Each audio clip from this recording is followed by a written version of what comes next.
The house felt wrong after my father's funeral. I stood in the kitchen with my black jacket still wet from the rain and watched Daniel close the curtains. "Sit down," Daniel said. "Why?" "We need to talk about the company." I looked at my mother. "Mom, can we do this tomorrow? I'm exhausted." "No," Daniel said. "We do it now." I sat across from them. My hands were shaking. Daniel placed a folder on the table. $340,000 is missing. I stared at him. "What?" "Money from the company account." "That's impossible." "Is it?" I opened the folder. "Show me the records." Daniel pushed several pages toward me. "These transfers were made using your access." I read the names and dates. My stomach tightened. I looked at the folder again. "Those transfers happened while Dad was in the hospital." Daniel nodded. "Yes. I was there every day." So? "So how could I have made them?" "You found time." "That makes no sense." My mother whispered, "Maybe you were angry with your father." I felt my eyes burn. "Mom, you know I loved him." "I know."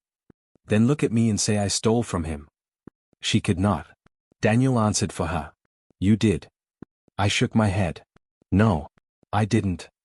Nobody moved. Daniel picked up the suitcase. "I didn't make these transfers." "You were the only one using that account after Dad became sick," Daniel said. "That's not true. You had access too." "I'm not the one being accused of stealing." "I'm not accusing you. I'm telling you I didn't do this." My mother finally spoke. Daniel showed me the records. I turned toward her. "And you believe him?" "I don't know what to believe." "Then check the records properly." "We already did," Daniel said. "No. You checked what you wanted to check." Daniel leaned forward. "Watch your mouth." I stood. "I worked beside Dad for years. I never stole $1 from him." "You had every reason to," Daniel said. I stared at him. "What is that supposed to mean?" "You always complained that Dad trusted me with the business." "That doesn't mean I stole from him." "You wanted control." "I wanted Dad to recover." "Stop shouting," my mother said. "I'm shouting because nobody is listening." Silence filled the room. I looked at my mother. "Please. Just tell me you believe me." She looked down. "Mom? I want to believe you." "But." Her eyes filled with tears. "Your father would be ashamed of you." Those words hit harder than anything Daniel had said. I whispered, "You really think I did this?" "I don't know what happened." "You do know me." "I thought I did." I stepped backward. Daniel stood and walked toward me. "You need to leave." I laughed once because I thought he was joking. "Leave where?" "Anywhere. This is my home too." "Not anymore." "Daniel, don't do this." I said leave. My mother stayed silent. I looked at her. "Mom, please." She covered her face. Daniel grabbed my suitcase from the hallway and threw it onto the porch. "You have 10 minutes." I followed him outside. "Daniel, if you throw me out tonight, you will regret it." He stared at me coldly. "I'm not afraid of you. I'm not trying to scare you." "Then stop talking and go." I looked back at my mother through the doorway. "Say something." She cried quietly. I waited. Nothing came. I picked up my suitcase. Fine. Rain began falling harder as I walked toward the road. Behind me, the door slammed shut. I kept walking until the house disappeared behind the trees. My chest felt empty. I wanted to turn around. I wanted my mother to call my name. She never did. I stopped beneath a street lamp and looked at the old watch my father had given me. "You believed me," I whispered. My fingers touched the cracked leather strap. Something felt loose beneath the back cover. I removed the watch from my wrist and examined it. A small envelope slid from inside the case. My breath caught. There was my name on it. I looked back toward the house. "What did you know, Dad?" I opened the envelope. Inside was one folded piece of paper. The first line made my hands tremble. "If you are reading this, they have already forced you out." I stopped breathing for a moment. Then I read the next sentence. "Do not go back." I looked at the dark house one last time. For the first time that night, I stopped hoping they would call me home. I folded the letter carefully and placed it inside my jacket. I had lost my family. But my father had left me one last secret. And somehow, I knew it would change everything. The motel room smelled like old smoke and wet carpet. I sat on the edge of the bed, staring at my father's letter. If you are reading this, they have already forced you out. I read the sentence again. Dad, what were you trying to tell me? My voice sounded strange in the empty room. I unfolded the paper completely. I started checking the company accounts 3 months before my death. I swallowed. Why didn't you tell me? The next line answered part of that question. Someone close to us has been moving money without permission. I tightened my grip. Daniel? I immediately shook my head. No. I can't accuse him without proof. I read on. I do not know how far this has gone. I also do not know whom I can trust. My hands tightened around the paper. You could have trusted me. The next sentence stopped me. I trusted you more than anyone. I sat down again. For several minutes, I could not read another word. My father had believed in me even when my own mother had not. Then I saw the final paragraph. If they ever force you out, do not return simply because you are lonely. Protect yourself first. There is something beneath the old workshop floor. Find it only when you are ready. I stared at the words. The workshop. I remembered the old building behind our company office. Dad had kept tools there, along with years of papers and equipment. What did you hide there? I folded the letter and placed it inside my wallet. My phone rang. I looked at the screen. Daniel. I almost answered. Instead, I rejected the call. A message appeared seconds later. Don't come back. I laughed bitterly. I wasn't planning to. My stomach growled. I checked my wallet. $37. That should last me how long? I had no answer. The next morning, I left the motel before sunrise. I walked through several streets until I found a small repair shop with a faded sign. Marcus Reed was standing outside, carrying a box of tools. He looked at my suitcase. You looking for work? I stopped. Maybe. Can you fix engines? A few. Cars? Yes. Trucks? Yes. People? I almost smiled. Not yet. Marcus laughed. Good answer. Come inside. I followed him. He pointed toward an old truck. What's wrong with it? Engine won't start.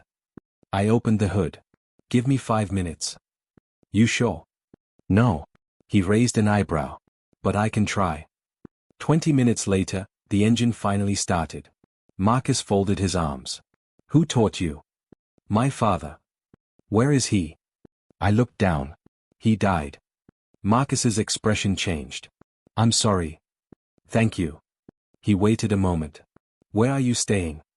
A motel. How much money do you have? I hesitated. $37. Marcus sighed. You need a job. Yes. You need somewhere cheaper to sleep too. Yes. He pointed toward a small room behind the workshop. It's not much, but you can sleep there. I stared at him. Why? Because you fixed my truck. That can't be enough. It is for me. I felt my throat tighten. You don't even know me. Marcus shrugged. Neither did your father when he first trusted someone. I looked at him sharply. How did you know my father? I didn't. Then why did you say that? Because you looked like a man who needed one person to believe him. I looked away. I don't need pity. Good. I don't give pity. He handed me a pair of work gloves. I give people work. I took them. Thank you. Don't thank me yet. Tomorrow starts at 6. I'll be here. That night, I placed my father's letter beside me. For the first time since leaving home, I felt something other than fear. I had a job. I had a place to sleep. And I had a question that would not leave my mind. What was beneath the workshop floor? I touched the letter. Dad, I don't know what you found. I closed my eyes. But I promise I'll find it. Then I remembered his warning. Do not return simply because you are lonely. I whispered, I won't. I had lost my family. But I had not lost myself.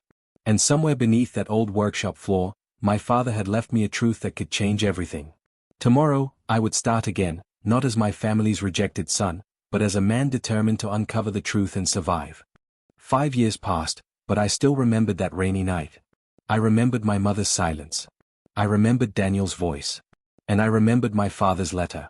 Marcus was the first person who taught me how to survive without begging anyone for help. You're thinking too much again, he said one morning. I looked up from the engine. How do you know? Because you've been holding that wrench for 5 minutes. I looked at my hand. You're right. Marcus laughed. You want advice? Not really. You're getting it anyway. I smiled. Go ahead. Stop trying to prove something to people who aren't watching. His words stayed with me. I don't know how to do that. You start by working for yourself. I am working for myself. No. You're working to show your family they were wrong. I became quiet. Marcus pointed at me. See? I hit the right spot. I hate when you're right. You'll get used to it. I worked harder. I repaired engines during the day and studied business at night. I learned contracts, construction costs, permits, and management. I made mistakes, lost money, and started again. One evening, Marcus found me reading another business book. You planning to become a professor? No. Then why are you studying this late? Because I don't want to spend my whole life fixing other people's machines. What do you want? I closed the book. I want my own company. Marcus smiled. Then build one. I don't have money. You have hands. I need more than hands. You need patience. I don't have much of that either. Then learn. I laughed. That's your answer to everything. Because it works. A year later, I rented a tiny office. 2 years later, I hired my first worker. 3 years later, I landed my first major construction contract. By the 4th year, Carter Development was becoming known. But success did not erase the past. I still carried my father's letter in my wallet. I still wondered what was beneath the old workshop floor. I still wondered why my father had warned me. Then I met Claire Bennett. She walked into my office holding a stack of blueprints. You're Ethan Carter? Yes. I heard you're taking over the Riverside project. I am. She placed the blueprints on my desk. Then your plans are wrong. I stared at her. Excuse me? The support structure is too weak. You reviewed my plans? Yes. Without asking me? Yes. I almost smiled. You're confident. I'm correct. I looked at the drawings. She was right. How did you notice that? I'm an architect. I can see that. Then don't ignore me. I laughed. Do you always talk like this? Only when people are wasting my time. I hired her 2 days later. Claire became more than my architect. She became my closest friend. One night, she found me staring at my father's letter. You still carry that? Yes. Why? I don't know. You're successful now. I know. You have your own company. I know. You have people who respect you. I know. Then why are you still looking backward? I folded the letter. Because I haven't forgotten what they did. That's different from healing. I looked at her. What do you want me to do? Forgive them. I can't. Then don't. Her answer surprised me. Don't? Forgiveness isn't something you owe them. Then what do I owe myself? Claire looked directly into my eyes. A life that isn't built around them. I said nothing. Marcus had told me something similar years earlier. Maybe they were both right. One evening, Marcus entered my office with a serious expression. You're doing well. That's unusual. You normally complain. I'm serious. So am I. He sat down. You became successful. I worked hard. You did. He paused. But successful isn't the same as happy. I looked away. I don't know what happy feels like anymore. Marcus sighed. Then find out. How? Stop treating your success like a weapon. I looked at him. A weapon? You know what I mean. I did. For 5 years, part of me had imagined Daniel seeing my name on buildings. I wanted my mother to hear about my company. I wanted them to know I survived. But suddenly, I wondered whether that was enough. That night, I went home and placed my father's letter inside my desk. For the first time, I considered leaving the past behind. Then my phone rang. The number was unfamiliar. Hello? Is this Ethan Carter? Yes. My name is Robert Hale. I'd like to invite you to a private business meeting. About what? A construction project. I receive offers every week.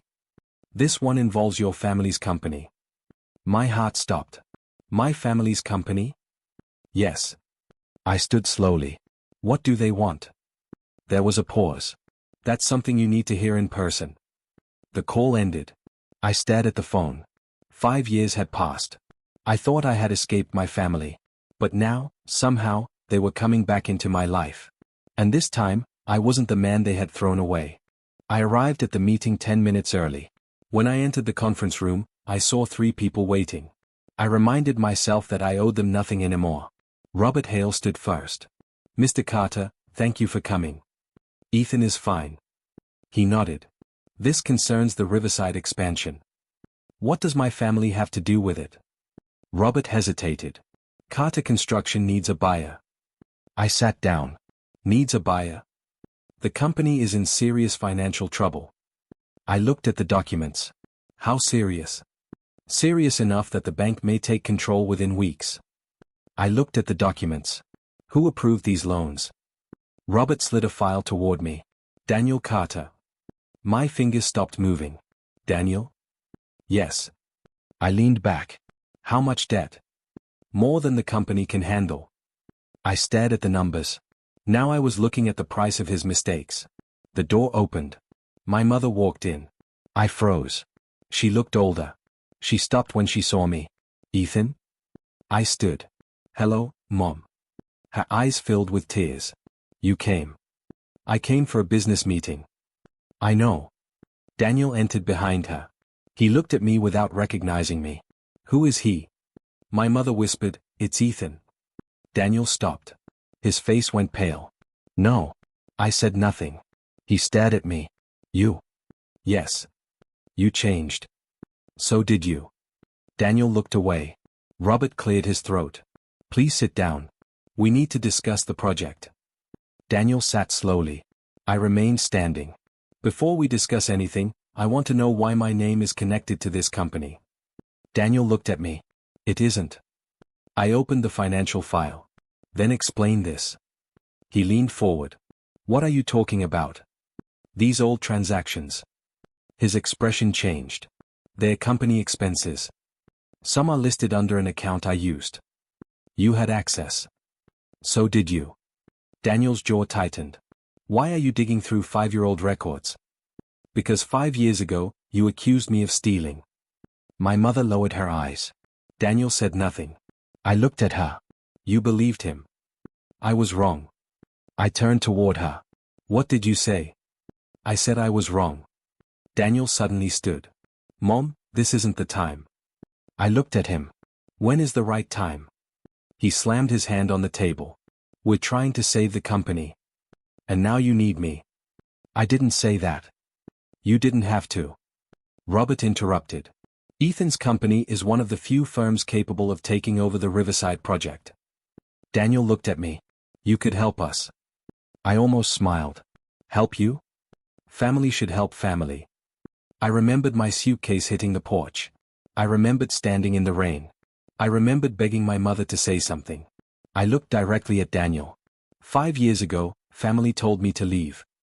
He swallowed. That was different. No. I shook my head. It wasn't. My mother whispered, Ethan, please. I looked at her. Please what? Don't punish us. I haven't punished anyone. Daniel laughed bitterly. You're enjoying this. I wanted the truth. You got successful and came back to show off. No. I closed the file. I built my life because you left me with nothing. Daniel stared at me. Then I noticed another document. A bank statement. I picked it up. What's this? Daniel reached for it. Give me that. I pulled it away. The account number looked familiar. I read the date. My stomach tightened. This transfer. Daniel went silent. This was made before Dad died. My mother looked at him.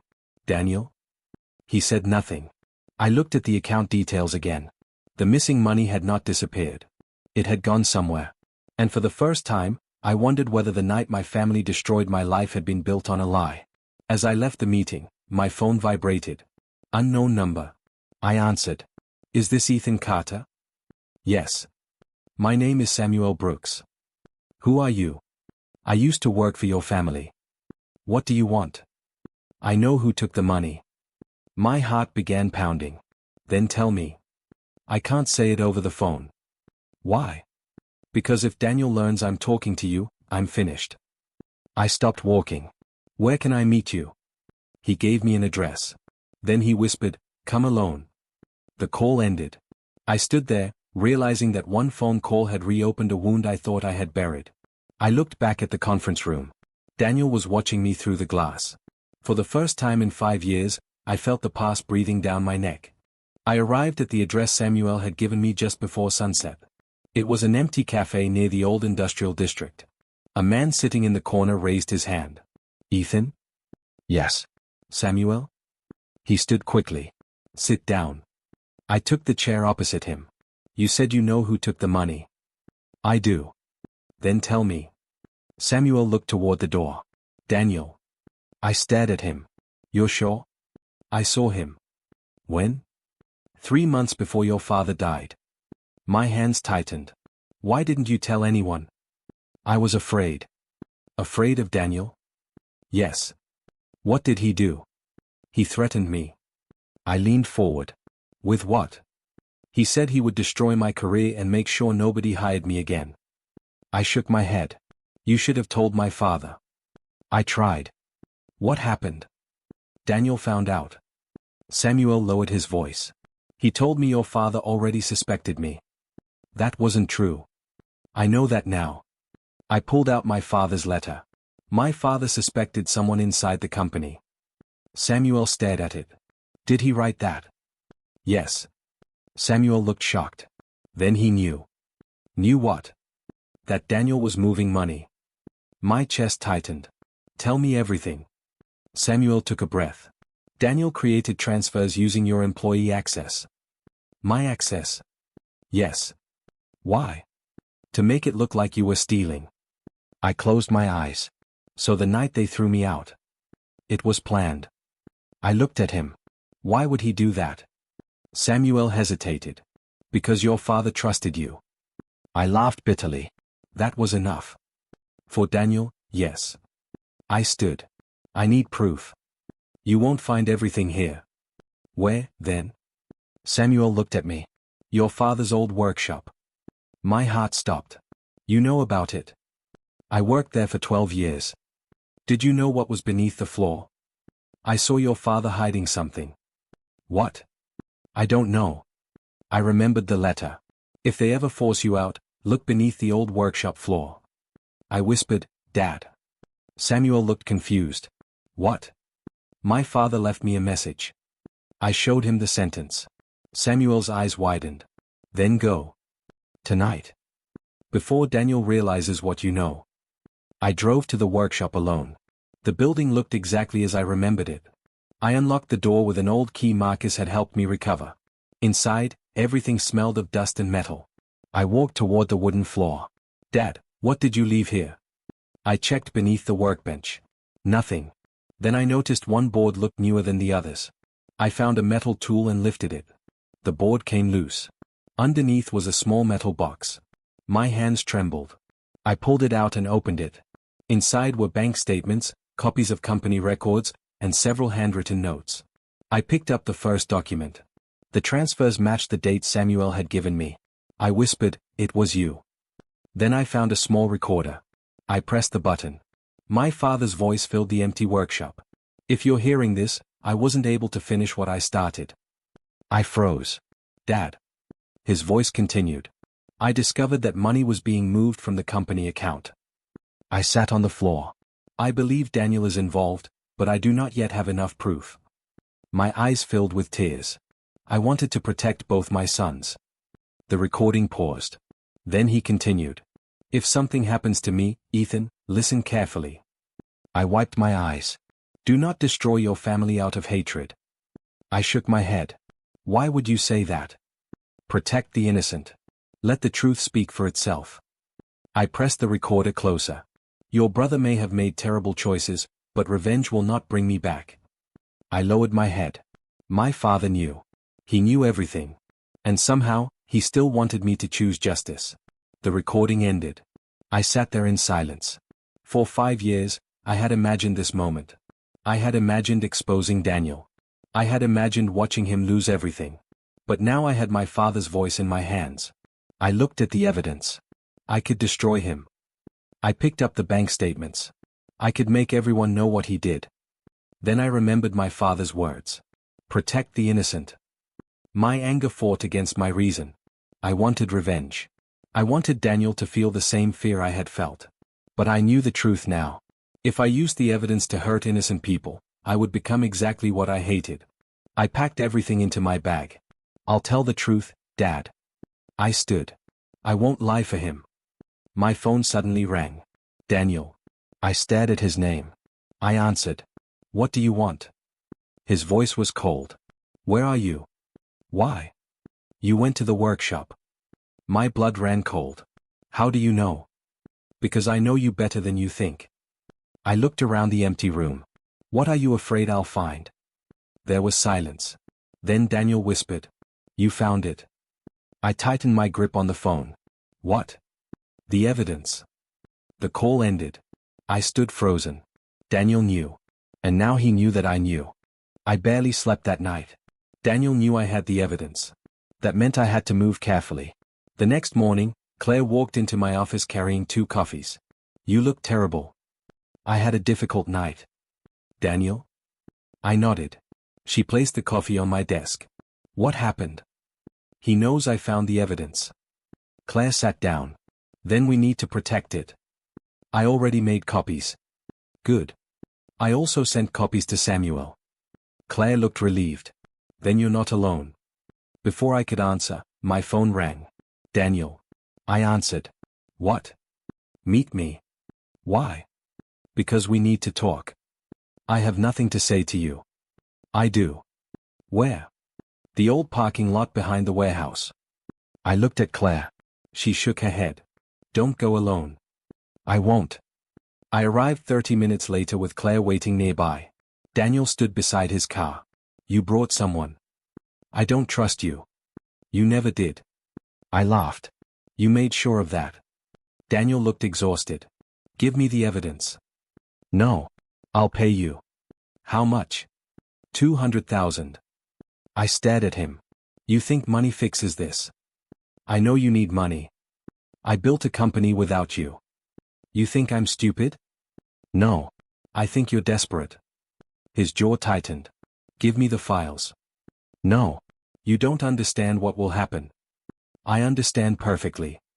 You'll destroy this family. I stepped closer. You destroyed it 5 years ago. Daniel looked away. I was angry. So you framed me? I didn't think it would go that far. You threw me out.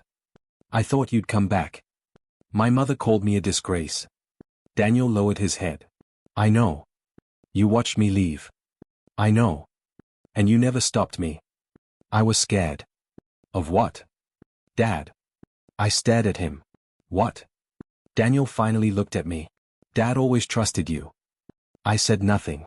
He saw something in you that he never saw in me. You could have earned his trust. I tried. You lied instead. His eyes filled with anger. You don't understand. Then explain it. I spent my whole life feeling second. That's not my fault. I know. He kicked a stone across the pavement. I hated you because you made me feel worthless. I swallowed. You stole because you were jealous. I stole because I wanted control. And when Dad found out, I panicked. You used my name.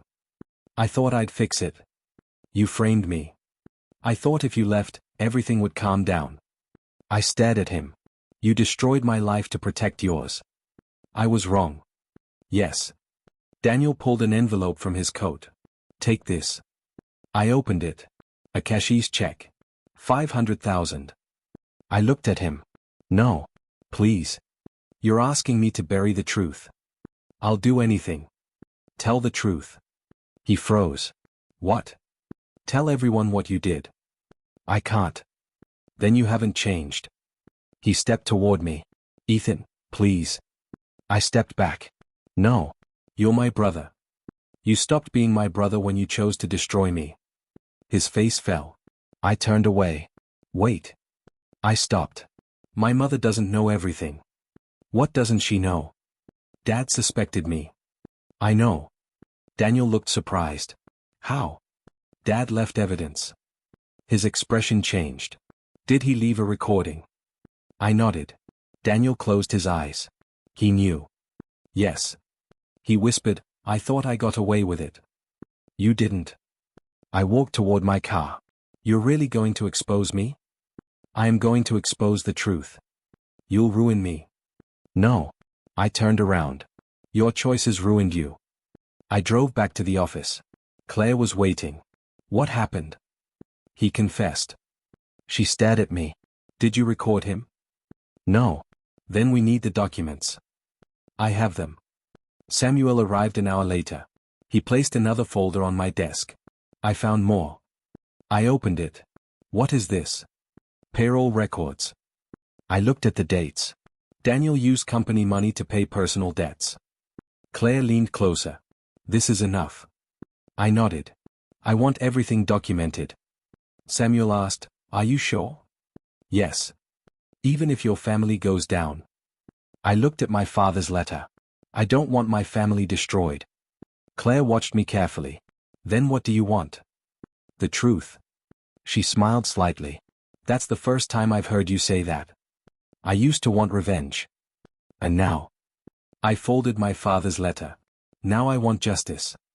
That afternoon, I contacted Helen Moore, a legal advisor Claire recommended. She reviewed every document. This is serious, Helen said. I know. You could face accusations if you handle this personally. That's why I'm here. She nodded. Then we do everything legally. I looked at the files. Do it. The next morning, I submitted the evidence. For 5 years, I had imagined confronting Daniel with anger. Instead, I sat quietly while the truth moved forward without me. My phone buzzed. A message from Daniel appeared. You have no idea what you've started. I looked at it. Then I deleted it. I had finally stopped chasing revenge. Now I was letting the truth speak. And for the first time, I wasn't afraid of what it would say. The investigation began quietly. For several days, I heard nothing. Then Helen called me. Ethan, we have movement. What kind? The bank confirmed the transfers. I closed my eyes. And Daniel? His lawyer contacted us. What does he want? He wants to negotiate. I almost laughed. After everything? He says he wants to protect the company. He wants to protect himself. That is probably true. I looked at the folder on my desk. Will the evidence hold? Helen answered without hesitation. Yes. I finally breathed. Then let the process continue. 2 days later, I received another call. This time, it was Margaret. Ethan? I stayed silent. Please don't hang up. What do you want? I need to see you. Why? Because I owe you the truth. I almost said no. Instead, I asked, where? She gave me an address. I arrived an hour later. Margaret was sitting alone. She looked exhausted. I sat across from her. You said you owed me the truth. She looked at her hands. I believed Daniel. I know. I shouldn't have. No. She looked at me. I should have asked you. Yes. I should have listened. Yes. Tears filled her eyes. I was afraid. So was I. I thought Daniel needed me. And I didn't. She looked down. You did. But you chose him. Yes. The answer hurt because she didn't try to defend herself. I waited for you to call me that night, I said. I know. I waited for weeks. I wanted to. Why didn't you? Because I was ashamed. I stared at her. You were ashamed, so you let me believe my own mother hated me? She covered her face. I am sorry. I looked away. For 5 years, I had imagined making her apologize. Now that she had, I didn't feel victorious. I only felt tired. The investigation is moving forward, I said. I know. Daniel will lose the company. I know. He may face criminal charges. She closed her eyes. I know. Are you angry with me? She shook her head. No. Then what? I'm angry with myself. I didn't answer.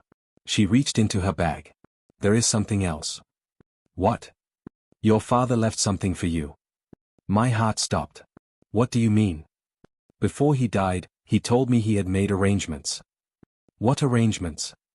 I don't know everything. She handed me a small envelope. My name was written across it. I recognized my father's handwriting. My fingers trembled. Why didn't you give me this before? I was scared. Of what? That you would hate me. I already did. She flinched. I know.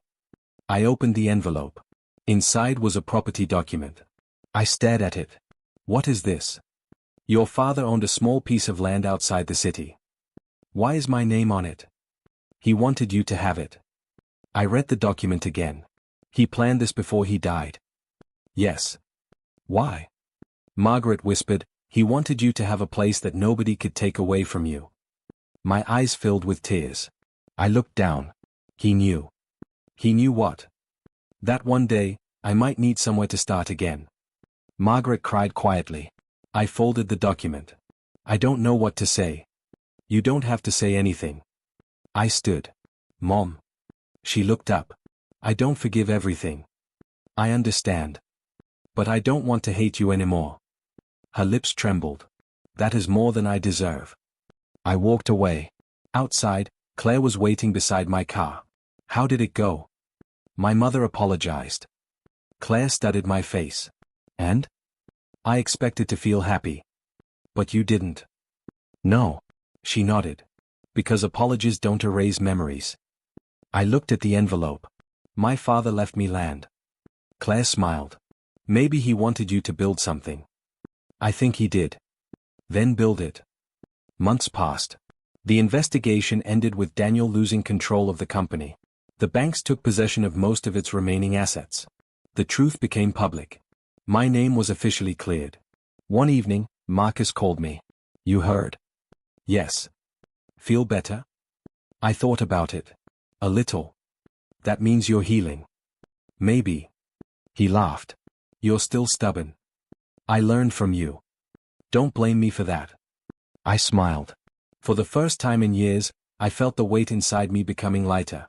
I used my father's land to build a new home. Not a mansion. Not a monument. Just a quiet place that belonged completely to me.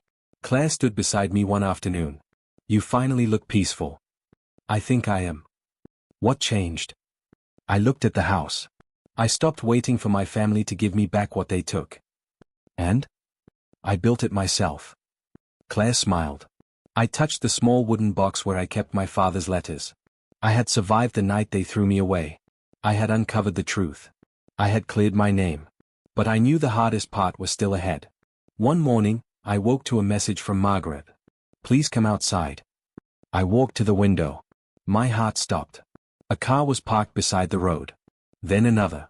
Then another. I recognized them. My family was standing outside my gate. Daniel was there. Margaret was there. And they were all looking toward my house. I whispered, what do they want? Then my phone received another message. Ethan, we need your help. I stared at the words. 5 years ago, they had thrown me out with nothing. Now they were standing outside my gate. And for the first time, they were the ones who had nowhere else to go. I stood behind the window and stared at the cars outside my gate. For 5 years, I had imagined my family returning. I had imagined anger. I had imagined shouting. I had imagined myself finally telling them how much they had hurt me. But seeing them there made me feel strangely calm. Claire stood beside me. Is that your mother? Yes. And Daniel? Yes. She looked at me. Do you want me to stay? I nodded. Please. Marcus called from the living room. What's happening? My family is outside. He walked toward the window. Well, that's unexpected. They said they need my help. Marcus folded his arms. Do you know what they want? No. Then don't decide anything until you hear them. I nodded. Claire touched my shoulder. You don't owe them anything. I know. But you also don't need to punish them. I know that too. I looked at the wooden box on my desk. My father's final letter was inside. For years, I had carried his words everywhere. Now I finally understood them. Protect the innocent. Let the truth speak. Don't let hatred control you. I walked toward the door. Claire followed. Marcus stopped me. Ethan. I turned. Remember who you are now. I smiled faintly. I won't forget. I stepped outside. The morning air was cold. I walked toward the gate. My mother saw me first. Ethan. I stopped several feet away. Why are you here? She struggled to answer. Daniel stepped forward. We need to talk. We can talk from here. He looked at the gate. You won't even let us inside? I remembered the night he had thrown my suitcase onto a porch. You told me to leave once. His face tightened. I know. And I listened. My mother began crying. Please. I looked at her. Tell me why you're here. She wiped her eyes. We lost everything. I said nothing. The company is gone, she continued. The house is gone. We have debts. Daniel looked down. I made mistakes. I almost laughed. That's one way to describe it. I know I hurt you. You didn't just hurt me. I know. You destroyed my life. Daniel nodded. I know. I studied his face. 5 years ago, he had stood behind me with anger in his eyes. Now he looked tired. What do you want from me? My mother answered. Help. Financial help. Yes. I looked at Daniel. And you? He swallowed. I need a chance to start over. You had a chance. I wasted it. Yes. Silence followed. My mother stepped closer. Your father would have wanted us to stay together. I shook my head. Don't use Dad to pressure me. She immediately stopped. You're right. I appreciated that she didn't argue. Daniel looked at me. I don't expect forgiveness. Good. I just want you to hear me. I'm listening.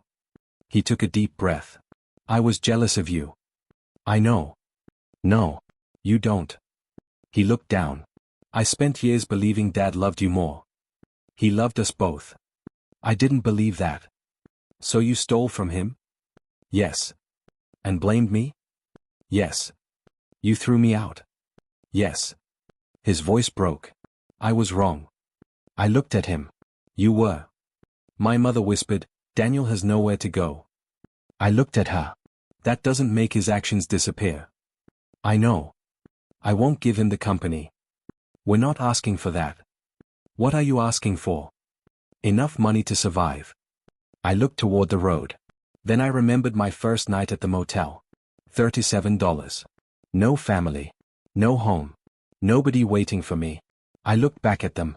I can help with basic necessities. Daniel stared at me. You will? I said basic necessities. He nodded quickly. Thank you. But I won't rebuild your old life. His face fell. You could. I could. Then why won't you? Because I already built mine. My mother cried harder. I am proud of you. Those words should have meant everything. Instead, I simply nodded. Thank you. I walked back toward the house. Claire met me at the door. You okay? Yes. Are you sure? I looked at the gate. No. She smiled softly. But I'm better. Marcus came outside. He looked at my family. Are you going to let them in? I thought for a moment. I'll help them. And? I won't let them move back into my life. Marcus nodded. Good. I returned to my office and opened the wooden box.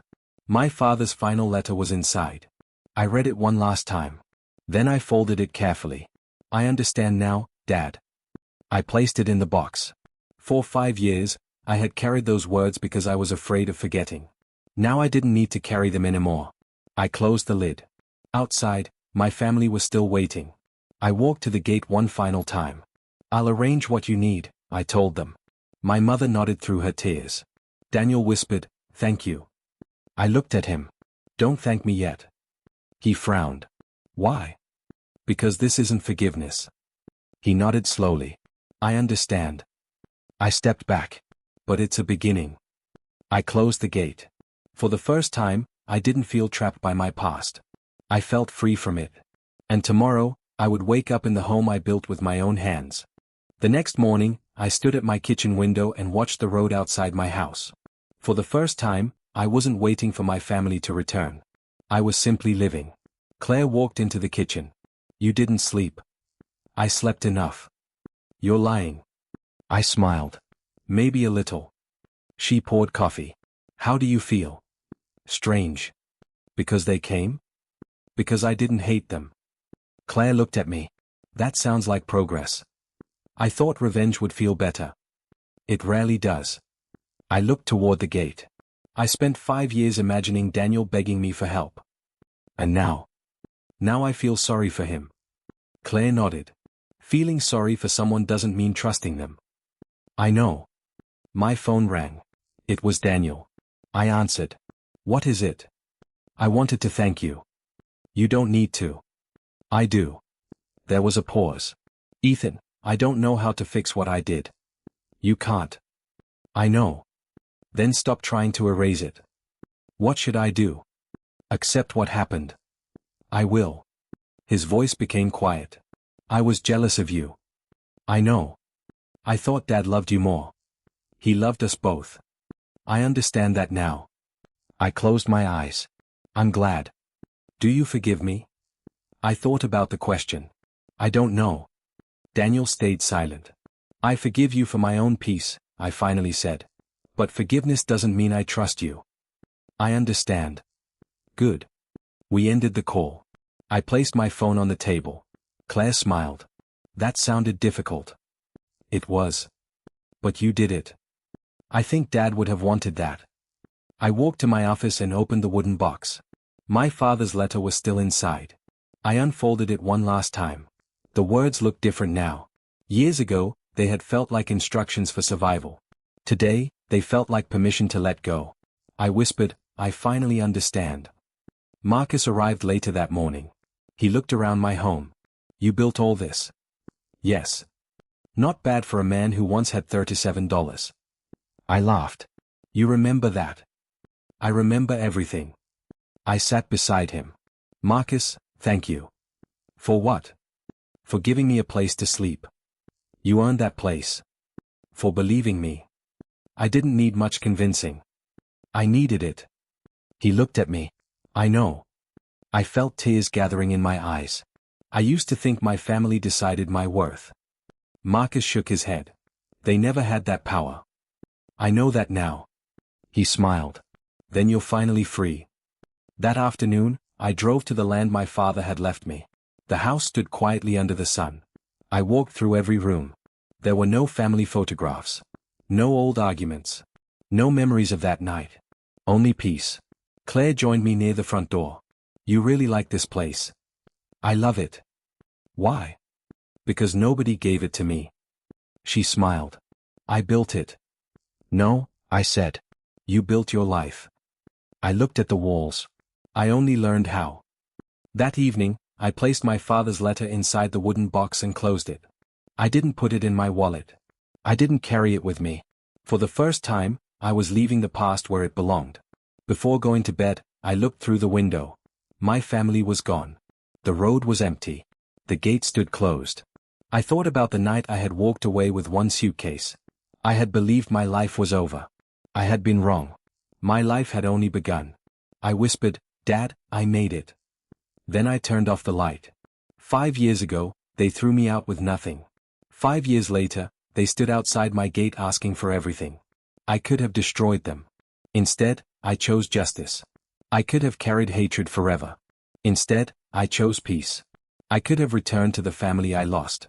Instead, I built a new one inside myself.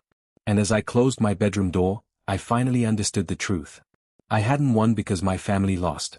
I had won because I no longer needed them to love me. That was the freedom they could never take away.